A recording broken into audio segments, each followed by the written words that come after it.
Good afternoon. I am Alex Burden, the Executive Director of the Harry S. Truman Library Institute. I would like to welcome you to the fourth presentation, I can get this mic set up right, of the Truman Medal for Economic Policy, which was created in 2005 to recognize individuals who have made extraordinary contributions to the formation of economic policy. It is entirely fitting that this medal be named in President Truman's honor, given the daunting economic challenges that confronted the President throughout his time in office. For example, in the months following the Second World War, President Truman and his advisors faced a number of economic obstacles, including the conversion of wartime economy into a peacetime economic expansion, refinancing the national debt that had grown enormously during the war, and stimulating economic growth. In response, the Truman administration created a number of economic programs and institutions that resulted in the development of a new economic order, both nationally and internationally.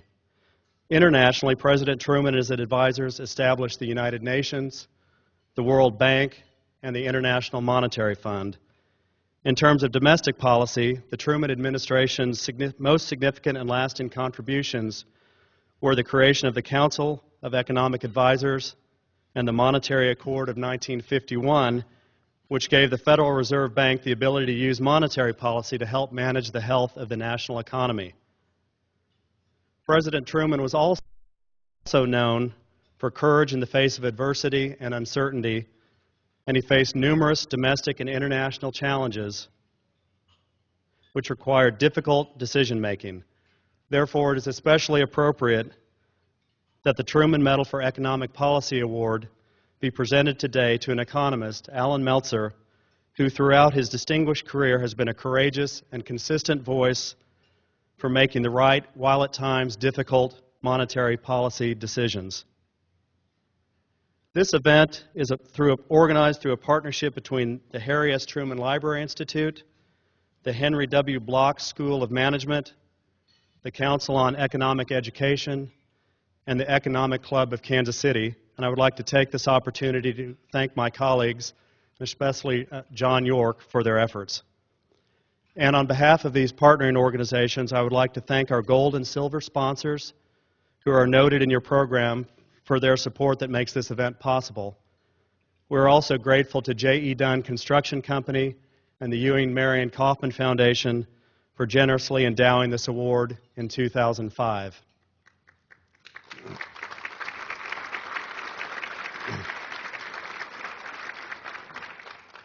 It is now my pleasure to introduce Tenki Tan, Dean of the Henry W. Block School of Management at the University of Missouri, Kansas City. Thank you. Thank you, Alex. Good afternoon, ladies and gentlemen. We are very honored to be here today as one of the sponsors of the Truman Medal for Economic Policy. We at UMKC are especially proud of the fact that President Truman was a student at our law school in the early 1920s.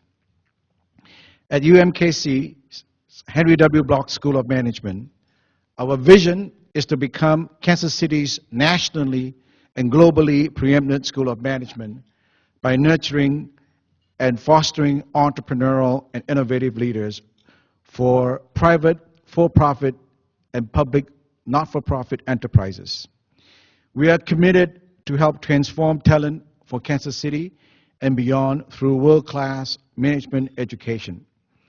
As you know, the Block School's Entrepreneurship and Innovation Program is ranked top 25 among 2,300 American universities by Princeton Review on September 15, just a month ago. We are very excited about the generous gift of $32 million endowed by our founder, Mr. Henry W. Block, the co-founder of H&R Block, who is with us today.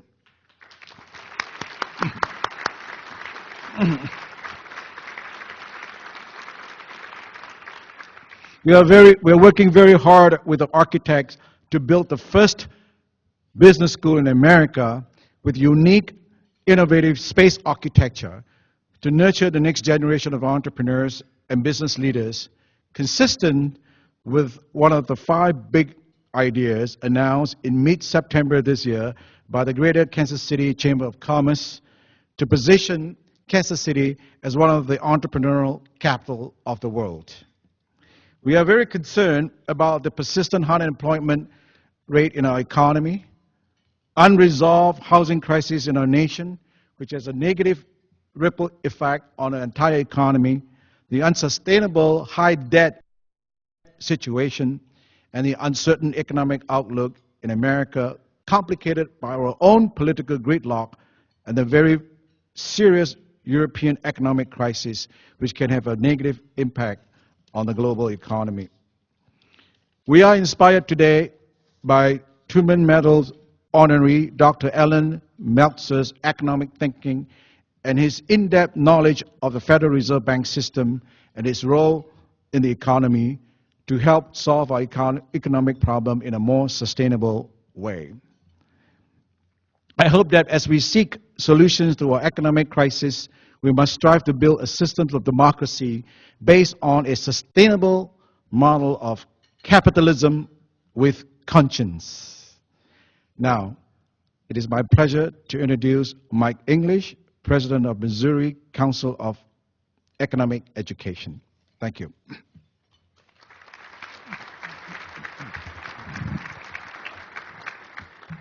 Thank you, Dean Tan. Well, the Truman Medal on Economic Policy recognizes the importance of economic policy to our nation and is consistent with the mission of the Missouri Council on Economic Education. We are a nonprofit organization based in Kansas City that promotes economic and financial education in Missouri K-12 schools. I'm happy to say that now high school students in Missouri are required to take a class called Personal Finance, which is heavy on economic content. It is never too early to learn the language of economics, though my wife thinks that it's a little bit weird when I try to teach opportunity cost to my son, who's only 3 years old, when we're at the toy store. Alan Meltzer has been an economic educator for more than 50 years. Clearly, our nation's policymakers and present and future generation of economists have benefited from his research, teaching, and advice. Please enjoy your meal. The rest of the program will begin once we begin to enjoy our dessert. Thank you.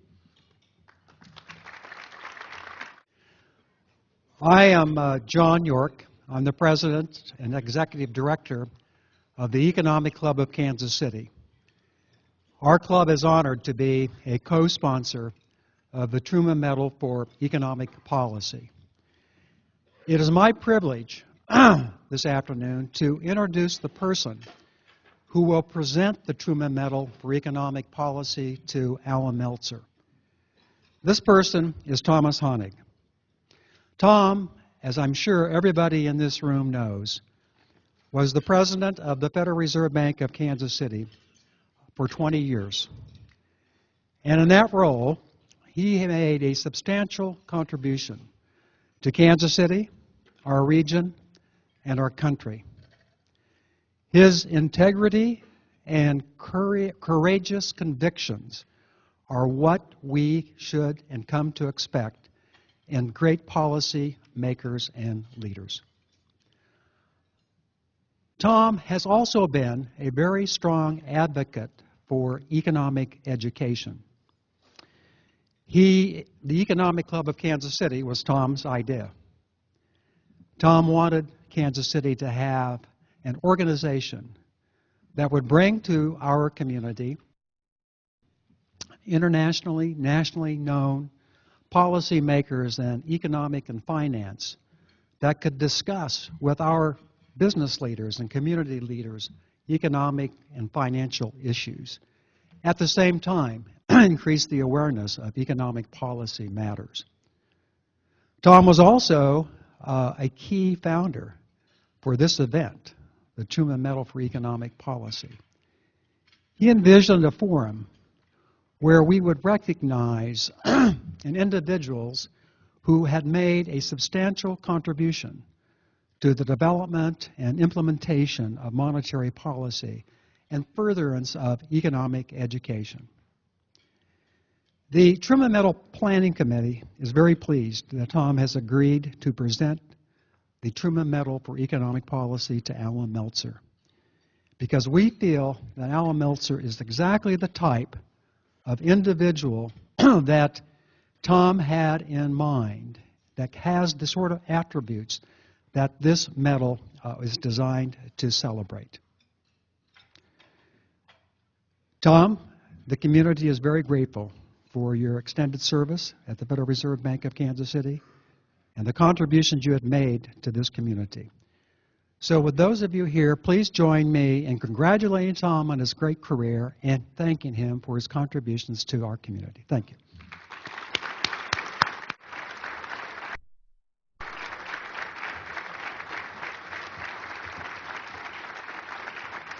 Thank you very much. Thank you. I'm honored that, John, that for the recognition. I got far more credit for the founding of the Economic Club and the Truman Medal than I deserve. There were many people involved in that, and the three co-sponsoring organizations, staff within our own bank. They really did make it help make it possible, and of course the community who were willing to sign up and to engage, which I think is so important. But my purpose here today is to honor Alan Meltzer, who is a dear friend, and I'm going to read a little bit of his background, but I want to say at the beginning of this, I have known Alan, I've known of Alan for all my professional career, since he is well known for his research over the last several decades.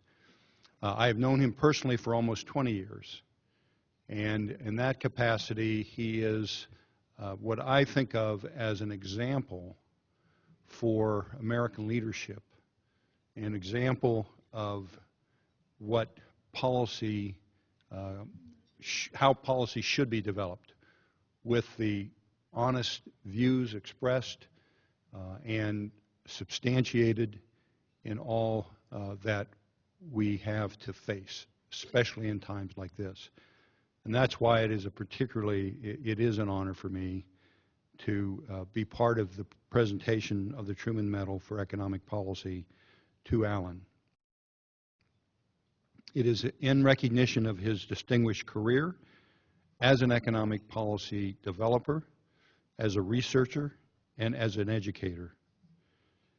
As an economic policy developer, Alan served as a consultant on economic policy for Congress, for the Federal Reserve, for the World Bank, for the U.S. Treasury, foreign governments, and central banks. He worked on the Council of Economic Advisors for both Presidents Kennedy and Reagan. Alan founded and chaired the Shadow Open Market Committee. He was an honorary advisor to the Institute for Monetary and Economic Studies of the Bank of Japan, and chairman of the International Financial Institution Advisory Commission, the so-called Meltzer Commission, which proposed reforms of the International Monetary Fund itself. As an economic researcher, Alan Meltzer has written several books, and I had the privilege of reviewing one most recently on capitalism, which I thoroughly enjoyed.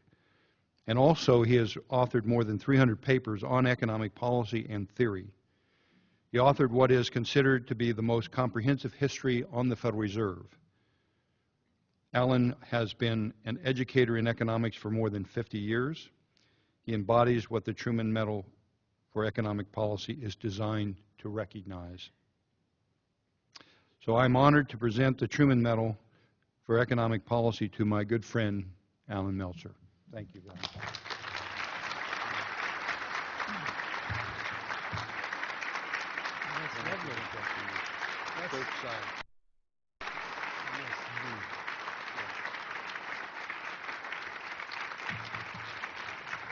That's you? Okay, this is me.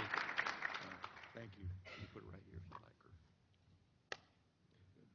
I'll get out of your way. Thank you, Tom. Tom is a great friend, and I admire him at least as much as he was nice enough to say things about me. I'm pleased and proud, honored to receive the Truman Medal for Economic Policy. I admire President Truman's many accomplishments in foreign policy and his strong commitment to doing what he believed was best for the country and for its citizens.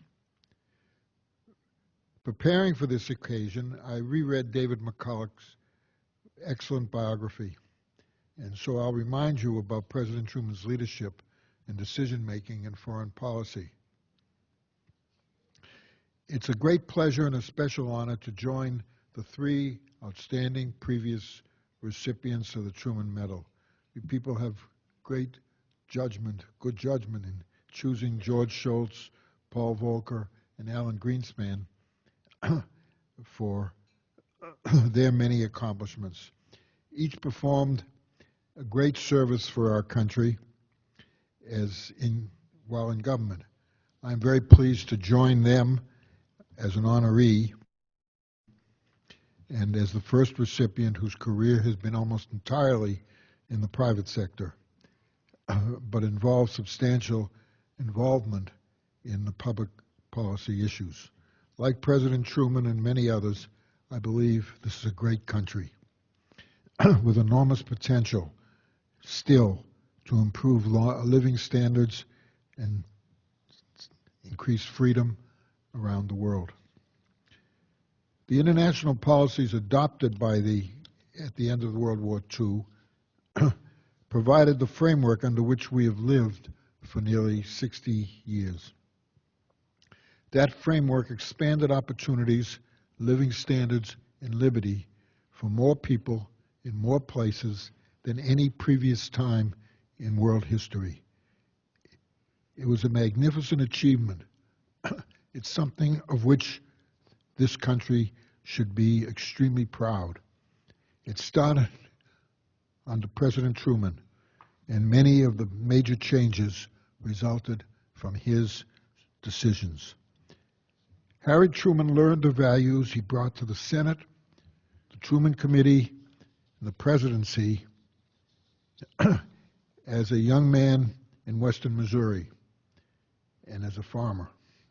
Like Thomas Jefferson, whom he greatly admired, he believed that yeoman farmers made the best citizens. McCulloch describes Truman's qualities, among others, as honesty, integrity, and diligence.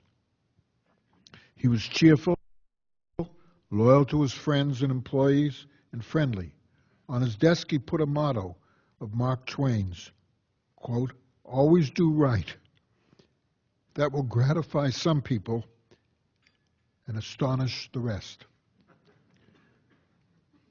It's the kind of humor which Truman was so often a practitioner.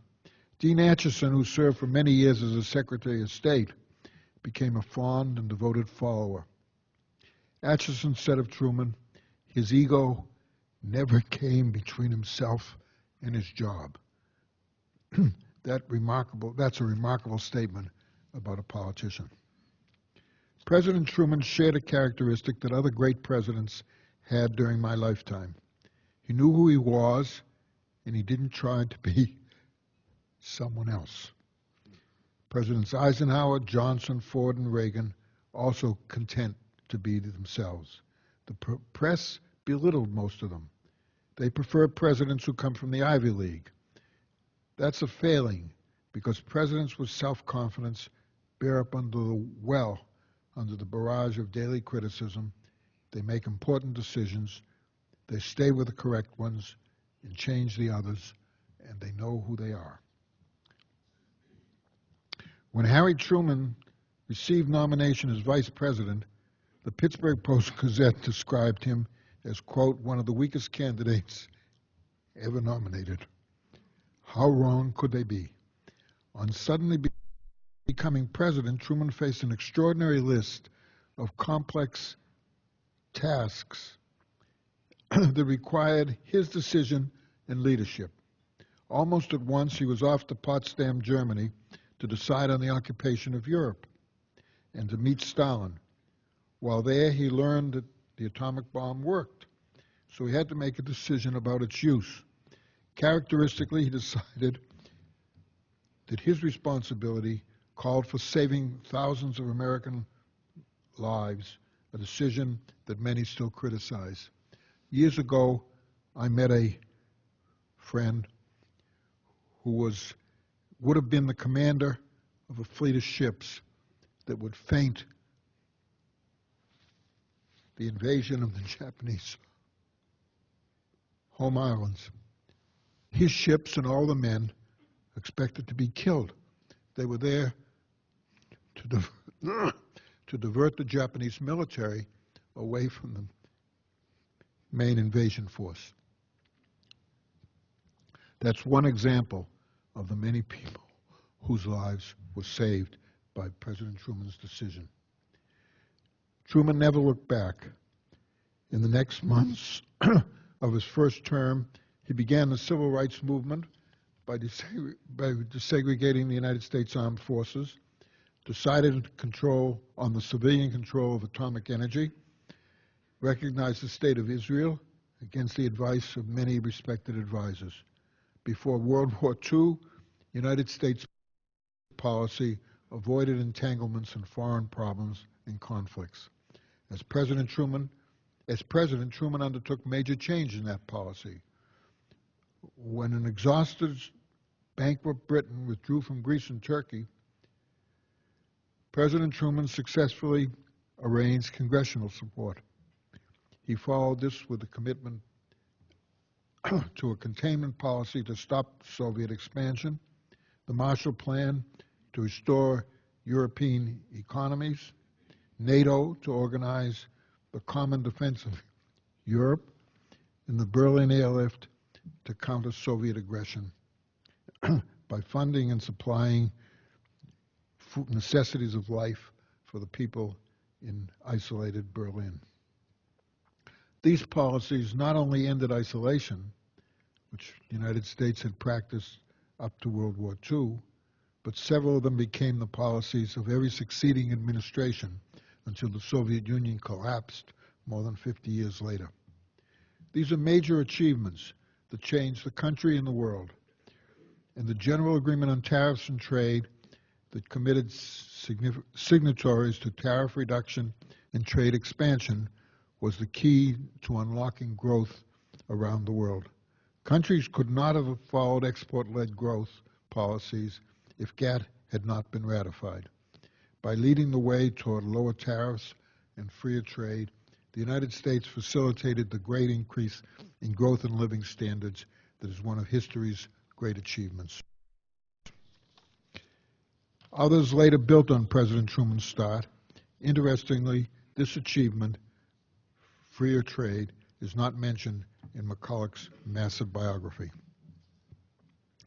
If one read the press and the commentaries of the time, most disparaged President Truman. The press is addicted to words and exciting speeches, and with its enormous concentration on things that are happening immediately. Truman's flat Missouri cadences didn't inspire them. They concentrated their criticisms on his friends like Harry Vaughn, the poker-playing buddies, the balcony he added to the upper story of the White House, and other trivia. They missed, for the most part, the decisive transformation in the United States and its role in the world. Thus, when President Truman sought re-election in 1948, the press was certain he was, he was going to lose. Those who traveled on his campaign train saw the big crowds that turned out to hear him and the smaller crowds that were drawn by his opponent. They dismissed this and voted 50-0 that Governor Dewey would win the election. U.S. leadership with President Truman at its head brought three major changes to the world. Instead of retreating to the pre-war isolationism, the United States used its substantial military power to support friendly countries in Europe, Asia, and Latin America.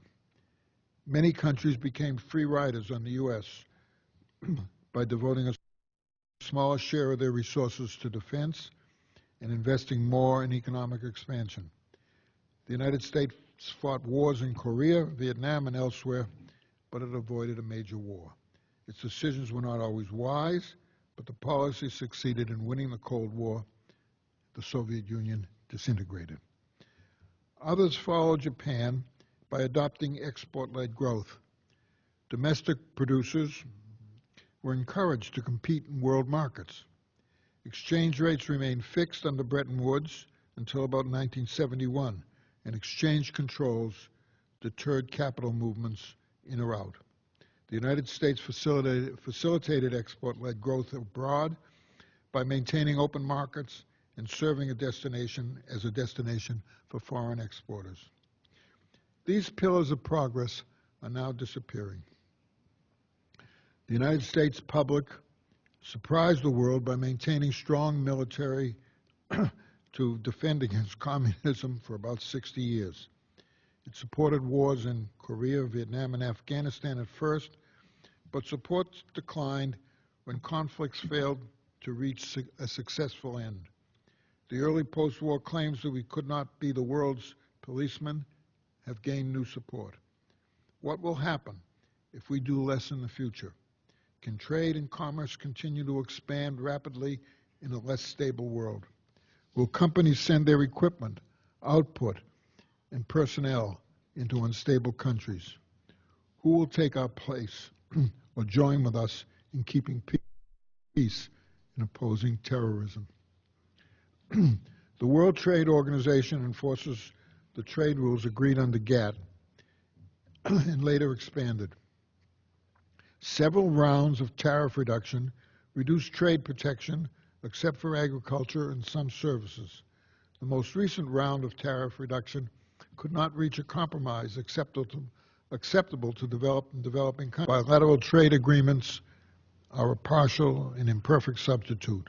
These too have become contentious. Labor unions and environmental groups oppose new agreements.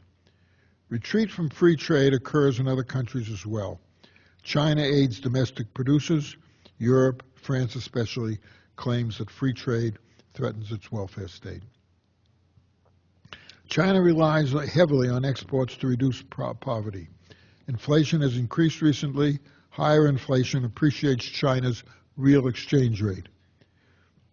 One of the clear signs of fact that economists have not done a very good job of convincing politicians is the fact that in the recent discussion of the Chinese exchange rate, no one mentioned that the real Chinese exchange rate, that is the rate adjusted for inflation, has increased systematically and by quite large amounts over recent years, to the extent that the textile industry is moving out of China fairly rapidly into Vietnam, Mexico.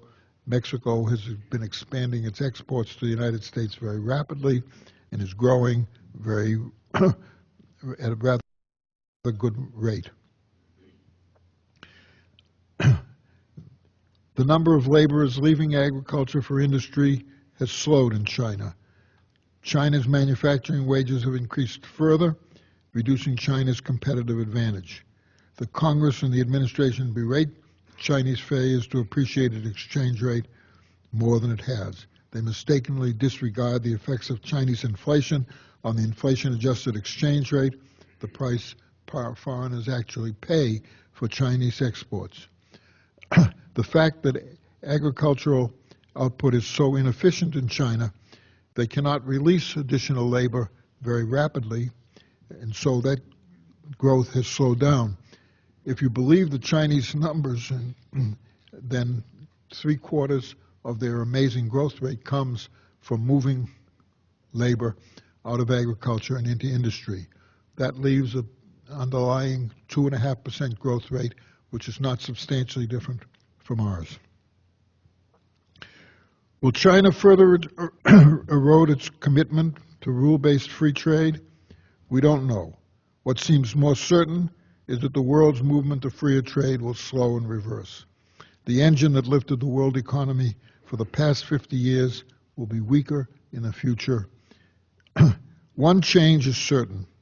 The United States can no longer serve as the importer of goods supplied by countries that adopt export-led growth. We have enjoyed consumption growth greater than domestic production for decades. We finance spending by borrowing abroad. Our foreign debt approaches $5 trillion. We must service it by paying interest and replacing debts that reach maturity. To do that, we must run trade surpluses. That means increased exports and fewer imports. Efforts to increase consumer spending in the recession go in the wrong direction. America must become a leading exporter, and exports have been growing very rapidly in this recovery. It's consumption growth that has slowed, and that's the adjustment that we have to make. A wiser policy would expand investment to increase productivity, improve our export competitiveness, and increase our competitive exports. That's where our future will take us. The good news is that the transition to an export economy is occurring. Slower growth of consumer spending has slowed imports, while exports have expanded rapidly. Here in the agricultural heartland, you must know about that change. It must continue and be joined by continued expansion of manufacturing and service exports. We have large unsustainable deficits in the government budget and the foreign trade account. I've talked about trade. Let me say a few words about the domestic budget. The reported budget deficit is much too large, but only a small part of our enormous problem. Some say we will hit a turning point when the deficit reaches 90% of GDP. On at least one common measure, we are there. That measure, gross government debt to GDP, is, however, only a small part of a very large problem. Depending on the interest rate used to convert future payments to current value, unfunded government promises almost all for future Medicare and Medicaid payments add about $70 to $100 trillion. That's TR for trillion, not just B for millions. Then add the losses taxpayers will face from the government's mistaken housing policy. You soon convince yourself that we will have the largest failure in the housing area of any area in which the government has meddled. You soon convince yourself that we have a problem, a big, big problem. Harry Truman faced many big problems during his presidency. He didn't panic. He exercised leadership. After listening to advice that he believed would reduce or end the problem, he made a decision. And he didn't believe that it was good to shove the problem into the future. That's what we must do. We need to recognize that the problem will not be solved quickly or without pain. That means, to me, that we have to find a path along which current and future spending declines and remains below current and future revenues. And insofar as possible, we must reduce promises in as humane way as we can achieve. I'll return to that shortly. I'm not surprised that many will say, you want budget surpluses as far ahead as one can see? Unlikely, maybe impossible. I have two responses. First, default and inflation are the only other ways to reduce debt. Default has been unthinkable since Alexander Hamilton and the dawn of the country. And inflation is costly and disruptive. Second, government budget surpluses were the way we ran our government in peacetime from 1787 to 1930. A budget surplus was the peacetime norm and was achieved in 75% of the years. Increased debt in wartime was never permanent. After each war, budget surpluses reduced outstanding debt. The contrast with the years since 1930 is startling.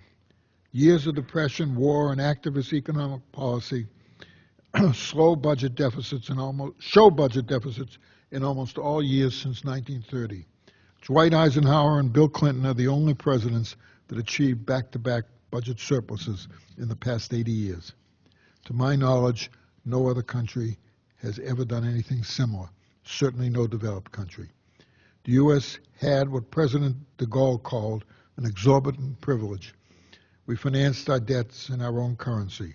We could then devalue the currency and inflate away some of the cost. We did just that. Inflation reduced the World War II debt. Dollar devaluation has reduced nearly $5 trillion we owe to foreigners. Here are some examples. In 1971, President Nixon ended the International Bretton Woods Agreement by embargoing gold. At the time, the exchange rate for Japanese yen and Swiss francs were respectively 360 yen and 4.25 francs to the dollar. 40 years later, they were 76 yen and 0.9 francs to the dollar, more than a 75% reduction in our foreign balance. Anyone who held dollar bonds for that period faced a major loss of real value.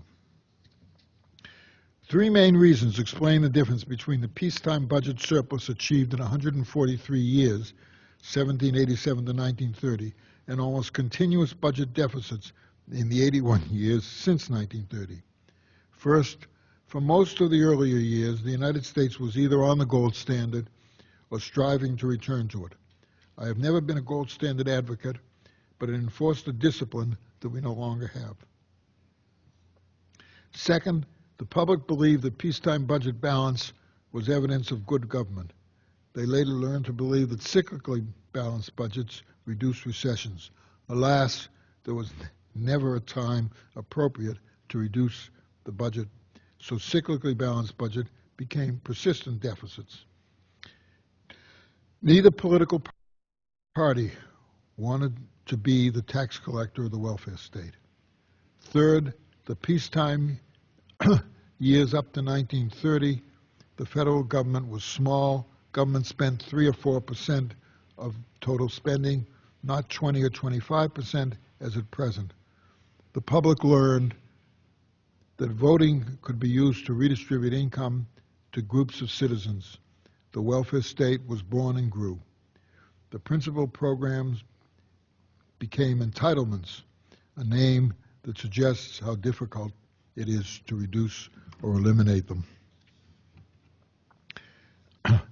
The main choices now are, one, the time to reduce the deficit, including the unfunded provision for health care, and two, how to decide the change between increased taxation and reduced spending. You can hear the arguments about timing all the time. The message is that a deep recession is not the time to reduce spending or increase taxation. That should not prevent the Congress and the President from offering a credible plan to be followed for probably 10 years or more. That's difficult to do because no Congress can bind its successors. We must rely on the goodwill of the people who make the agreement. Alas, there is not a lot of goodwill to go around.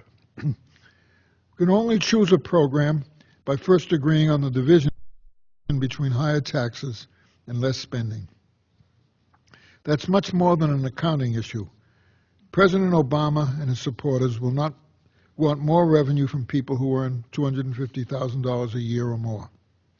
Others say that the higher tax rates would fall on people who now pay a large share of the income tax, as much as 40%, and that saving by upper income groups finances investment that improves living standards.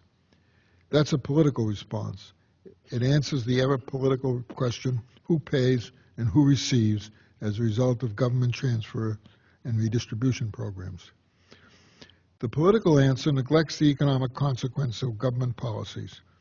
Most of the people with high incomes do most of the saving in our country. A few may spend their income, like Paris Hilton, on luxuries and riotous living, but most do not. They save and directly or indirectly finance the investment that produces growth, increases productivity and jobs, and provides a better future for the country and its citizens.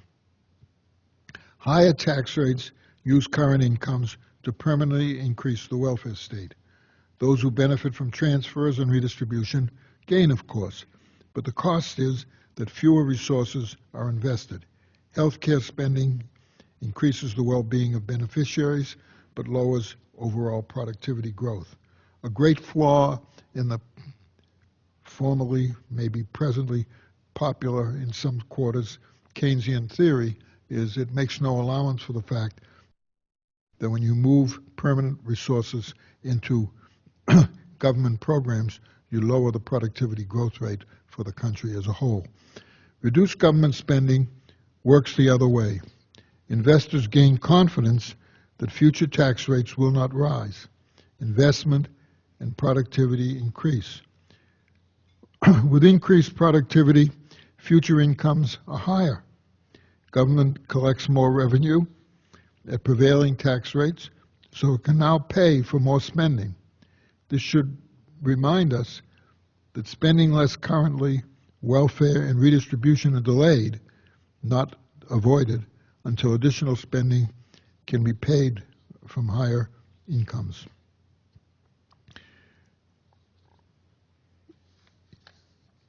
From the 1950s to about the 1980s, growth of the major European countries, on average, was higher than U.S. growth. About 80% of the difference in per capita income closed. After 1980, the major European countries devoted much more of their resources to redistribution. Growth slowed and unemployment rates increased. On average, growth rates in France, Germany, and Italy were about 1 percentage point lower than in the United States during this 30-year period. 1% a year doesn't seem like much, but 1% for a generation beginning in 1980 means per capita incomes in Europe, instead of closing the gap between the United States, are 25% lower than in the United States. That's the cost of a larger welfare state. In thinking about our budget decisions, we must recognize that the choice is about an expanded welfare state with higher tax rates and more redistribution, paid for by lowering the economic growth rates and future living standards. We can be more like the Europeans or more like previous generations of Americans, but not both.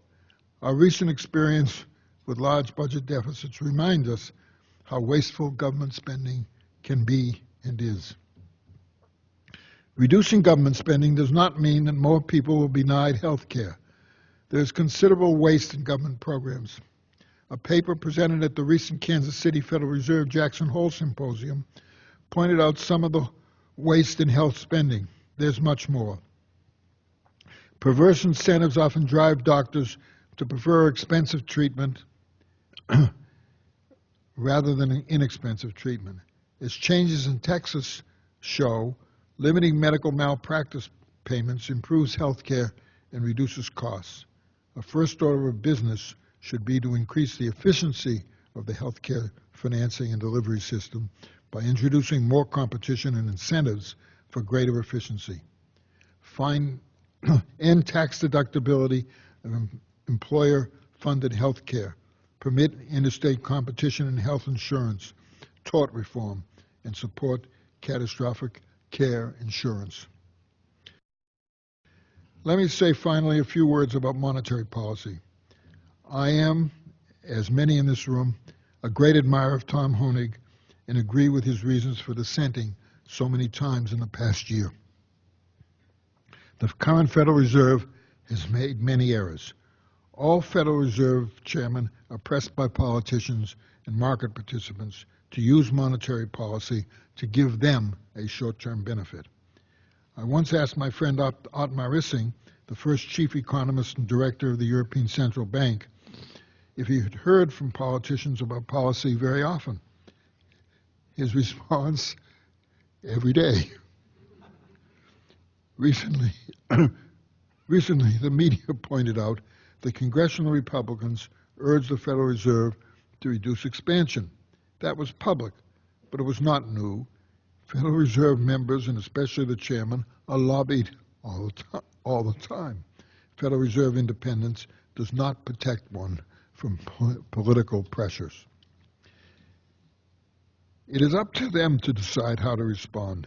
In my reading of history, Paul Volcker was the most independent chairman of the Federal Reserve in the modern era. The current Federal Reserve is at the opposite pole. It allows its decisions and actions to be influenced by pressures from the administration, the Congress, and the day traders in the bond market. Last year, the Federal Reserve adopted the policy known as QE2. It was going to buy long-term bonds and pay for them by issuing reserves. At the time, banks held about $1 trillion of idle excess reserves, and market interest rates were near historic lows.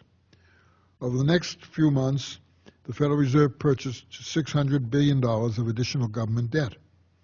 $500 billion went into excess reserves, so they are now over $1.5 trillion. That is, the money sits idly. The dollar exchange rate depreciated 16% against the euro, a weak currency. One is hard put to find evidence that the economy strengthened. The inflation rate rose. The main beneficiaries were the day traders, who speculated on a fall in long-term interest rates and were rewarded for their speculation if they got out in time. An intended beneficiary, housing sales, did not improve. The most recent decision to finance purchases of long-term bonds by selling short-term securities is again a benefit to traders and speculators in the bond market, of vanishing significance for employment and growth. No less important, it doesn't change reserves or money, so it's not a monetary policy action. As such, it should be left to the Treasury if it is done at all. The financial system now holds more than $1.5 trillion of idle excess reserves, as I just said. Interest rates are near the lowest levels ever reached anywhere. Money growth, M2, that Milton Friedman always used, has increased at a 14% annual growth rate. If that rate continues, inflation will rise. Many people say that low output growth, inflation is unlikely. History is not on their side.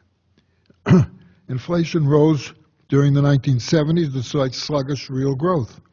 Inflation in Spain continues presently to rise despite a 20% unemployment rate. Countries that experienced hyperinflation, Germany, Hungary in the 1920s, did not experience rapid economic growth or rising employment. In the United States, prices rose during the 1930s, during the Great Depression. Concerns about current and future inflation in 1936-1937 led the Federal Reserve to double reserve requirements and the Treasury to sterilize the gold inflow. The Federal Reserve holds about $1 trillion of mortgage-related securities. Selling these into the mortgage market now or in the next several years will raise extreme political concerns. It is unlikely to happen. That alone makes it difficult for the Fed to reduce its balance sheet. That's another reason for believing that inflation is in our future. That's another example of the short-term focus that presently dogs effective policymaking. Several economists urge the Federal Reserve to raise the inflation rate to 5 or 6%. That would slightly reduce the value of our enormous debt. Those who propose higher inflation never tell us how the higher inflation would be reduced without causing a new recession. Higher inflation doesn't help for long. Let me close by telling you what I think needs to be done. The most important thing is we need a long-term plan to improve our long-term outlook. Here's my program. A 5-year moratorium on new government regulation except for national security. People need confidence that if they make an investment, they're going to get the return. It's not going to be taken away by higher health care costs or higher costs of other kinds. A corporate tax cut paid by closing special provisions, so-called loopholes. A budget agreement that reduces spending by about $6 trillion over the next 10 or 15 years. Congressman Paul Ryan's proposal is a fine place to start. Another is the bipartisan program for Bowles-Simpson Committee. passage of the trade agreements with Korea, Panama, and Colombia, and perhaps undertake new ones, and that has finally happened. An immigration policy that permits highly educated foreigners to remain here if they wish. At my university, which is a technical university, or at Stanford, where I spent some time, we see masses of students from abroad. We educate them at the very best technologies that are available anywhere in the world, and we send them home to innovate somewhere else. That doesn't seem to me to be a sensible policy. And finally, an inflation target enforced on the Federal Reserve. Enforcement means that if the Federal Reserve does not meet its 2-year target, it must offer an explanation and resignations. The President can accept either. That closes a large gap between Federal Reserve authority and its accountability. My proposed program is not complete, but it seeks to restore confidence, reduce uncertainty, and heighten the incentives for growth. We have to choose to get back on the stable, long-term growth path that has made America, America. Thank you.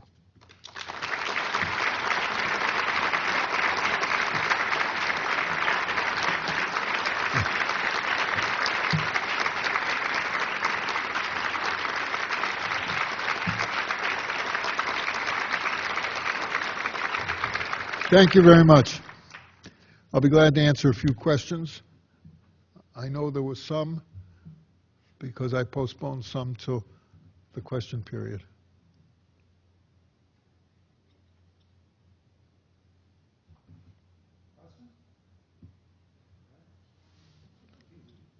Please.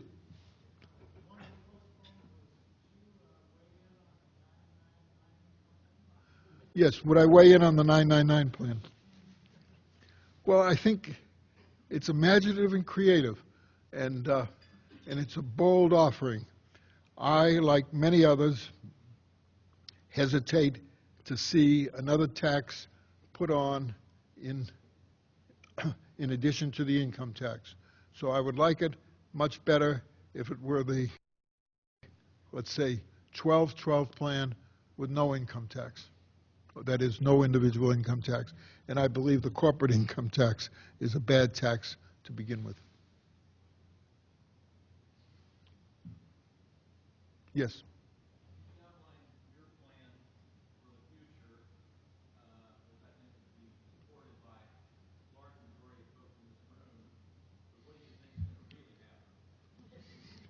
I think the election will need, what do I think will happen? Well, you know, you never know. My attitude going into these things is well summarized by a conversation I had with my wife when I started to do the work on the IMF and the World Bank. She said to me, you know, you have all these organizations that you have to survey, and you have 6 months in which to do it.